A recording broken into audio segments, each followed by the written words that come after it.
My name is Irene Grau. I come from Spain. Magacaygu waa Sinirika. Anigu waxaan ahay gabadh Spain u dhalatay. Waxaana deganahay magaalada Qaahira muddo ku siman 2 sano, waliba xilli Ramadaan ah. Markii aan Islaamka qaadanayay waxaan ku sugnaa boqortooyada Morocco, halkaasi oo aan u soo aaday dalxiis. Dalxiiskayga oo ku beegmay bisha Ramadaan. Xilliga anigu waxaan aaminsanaa inuu jiro Ilaahay. Waan aaminsanaa inuu Ilaahay jiro, laakiin waxaan raadinayay sidii aan Ilaahay u caabudi lahaa. Markii aan aqoonsaday Islaamka anoo halkaa jooga, waxaan gudaha ka dareemay qalbigayga culays weyn oo dareen leh, kaasoo ii sheegaya inay diintani tahay diinta saxda ah. Waxaan si degdeg ah go'aan ugu gaadhay inaan qaato diinta Islaamka. Anigu halkan hadda waxaan u joogaa Jaamicatul Azhar Al-Sharif si aan u sameeyo diraasaad ku saabsan Islaamka, taasi oo ii kulansiinaysa wanaag fara badan iyo inaan diinta fahmo. Weligayba anigu waxaan ahaa qof leh hadaf, noloshana u samaysatay xeerar aan ku ilaaliyo arrimaha igu soo diriyay inaan ku dhaqo. Markii aan Islaamka qaatayna waxaan ogaaday xeerarkii aan nolosha u samaystay iyo inaan ku qaabilo arrimaha igu soo diriya inuu Islaamku waafaqayo. Arrinkaasoo i siiyay kalsooni weyn markii aan ogaaday inuu Islaamku wax badan ka waafaqsan yahay xeerarkaygii nolosha aan ugu samaystay. Sidaa daraaddeed waan ku degay inaan noqdo anigu qof Muslim ah.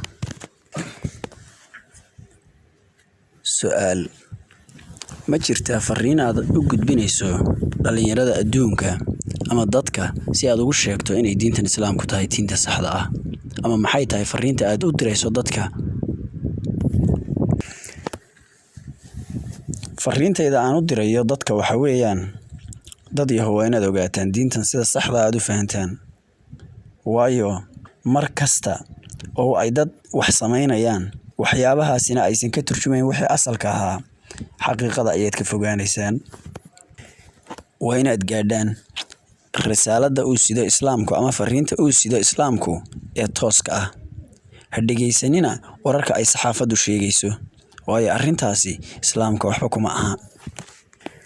Waxaa jira waxyaabo badan oo ay dadku samaynayaan mararka qaar oo aan Islaamka shaqo ku lahayn. Farqiga u dhaxeeya waxyaabaha Islaamku uu sheegayo iyo waxyaabaha dadka qaar Muslimiinta ka mid ah ama Carabta ka mid ah ay samaynayaan ma iswaafaqayaan. Sidaas daraaddeed waa inaydaan dhegaysanin warbaahinta oo aad Islaamka si rasmi ah u dhegaysataan, fariintiisana aad gaadhaan. Sidaa daraaddeed nasiixadayda u dambaysa aan idiin sheegayaa waxay tahay si fiican u dhegaysta oo akhrista, iskuna daya inaad fahantaan macnaha uu gudbinayo Qur'aanku, waayo isaga ayaa ah message-ka rasmiga ah ee aan la bedelin ama fariinta rasmiga ah ee aan la bedelin. Wixii idin tafsiiri lahaa Qur'aankuna waa sunnada rasuulka iyo xadiidka Nabiga calayhi salaatu wassalaam. Qorshahayga labaad waxa weeyaan inaan fidiyo Islaamka, waliba xilli dhow aan bilaabo shaqadaas marka aan dhammeeyo diraasaadkayga. Waxaan rajaynayaa inaan ku guuleysto markaan usradayda u tago ama aan qoyskayga u tago, waayo hadda iyagu ma aha dad Muslimiin ah. Waana ku kalsoonahay in qoyskaygu ay qaadanayaan diinta Islaamka marka ugu horreysa ee ay fariinta rasmiga ah ee Islaamka helaan, waayo waa dad u nool faa'iidada inay helaan, qalbigooduna uu furan yahay. Haddaba daawade, haddii aad ka heshay muuqaalkan, fadlan subscribe saar si aan u soo badino muuqaalada noocan oo kale ah. Mahadsanid. Wiil ayaa waxa uu guursaday gabadh dhaqan wanaagsan, diin wanaagsan, labadaba Ilaahay siiyay, kana dhalatay qoys magac leh. Iyadoo la og yahay in ninkani uu ahaa nin wanaagsan, haddana waxa uu mar walba ku saamoobi jiray nin ka mid ah asxaabtiisa oo reer leh. Mar walbana wuxuu talo ka weydiin jiray saaxiibkiis arrimo badan kuna saabsan arrimaha qoyska ee u dhaxaysa qoyska gudihiisa.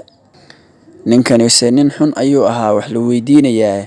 Waxa uu u sheegay wadaadkan in la shaqaynta, caawinta gabadha iyo kala qayb qaadashada hawsha gurigu ay raganimadiisa wax yeelayso. Nacaskanna go'aanka ayuu qaatayoo xaaskiisa ma uusan caawinaynin. Mar walbana waa uu la fadhiisan jiray isagoo aan u sheekaynaynin. Haddii uu u sheekeeyana wuu ku qaylin jiray.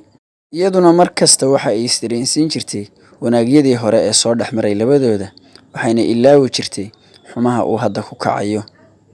Maalin maalmaha ka mid ah waxa uu ninkani u yeedhay saaxiibkiisii uu jeclaa iyo qaar kale si ay ula qadeeyaan. Subaxiina waxa uu guriga keenay wan biraysan. Gabadhiina wuxuu amar ku siiyey inay qado uga diyaariso martidiisa. La yaab aad u fara badan iyo indhafaygag ayay ku eegtay, waxayna u sheegtay inaysan aqoonin qaabka loo diyaariyo wanka biraysan.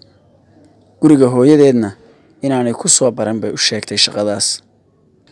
Waa uu xanaaqay isla markiiba, wuxuuna u sheegay inuu gurigoodii u celinayo, isdiyaari ayuuna ku yidhi.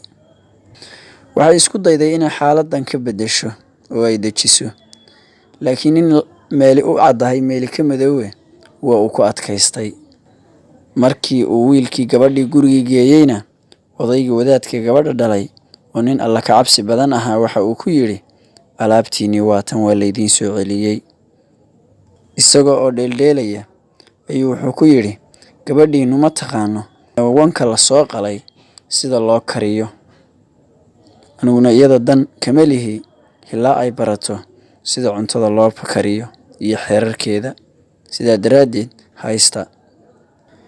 Aabbihii xigmad ayuu ugu jawaabay, waxaana uu ku yidhi, aabbe nooga tag 2 bilood oo keliya, annagaa soo barayna wixii aynan garanaynin. Intaas kadib waad kaxaysanaysaa hadhowto. Gabadhii guriga reerkooda ayay iska joogtay.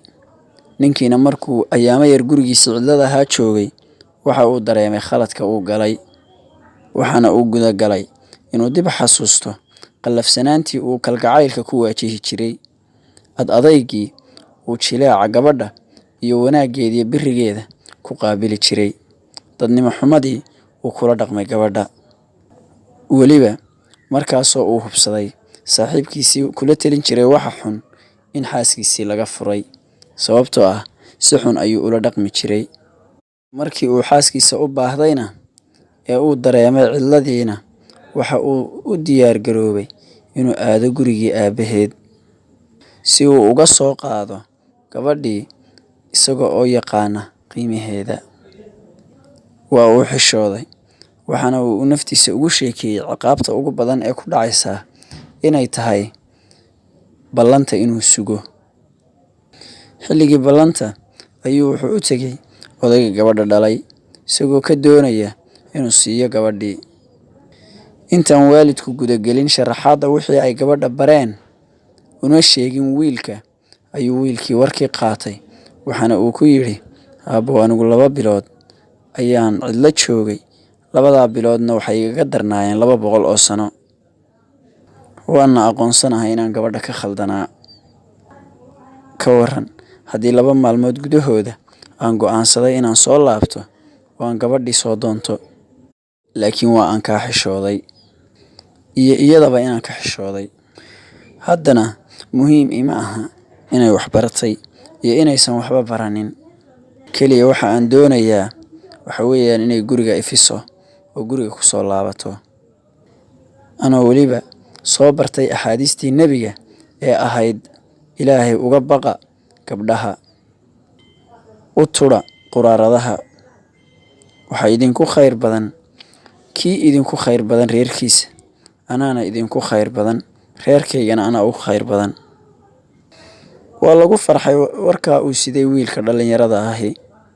Gabadhiina waa la siiyey. Gabadhii waxay gurigeeda ku laabatay iyada oo faraxsan oo la yaaban isbeddelka culus ee ku yimid wiilka. يا أيها الذين آمنوا اتقوا الله وقولوا قولا سديدا يصلح لكم أعمالكم ويغفر لكم ذنوبكم ومن يطع الله ورسوله فقد فاز فوزا عظيما. إنا عرضنا الأمانة على السماوات والأرض والجبال فأبين أن يحملنها وأشفقن منها وحملها الإنسان إنه كان ظلوما جهولا ليعذب الله المنافقين والمنافقات والمشركين والمشركات ويتوب الله على المؤمنين والمؤمنات وكان الله غفورا رحيما.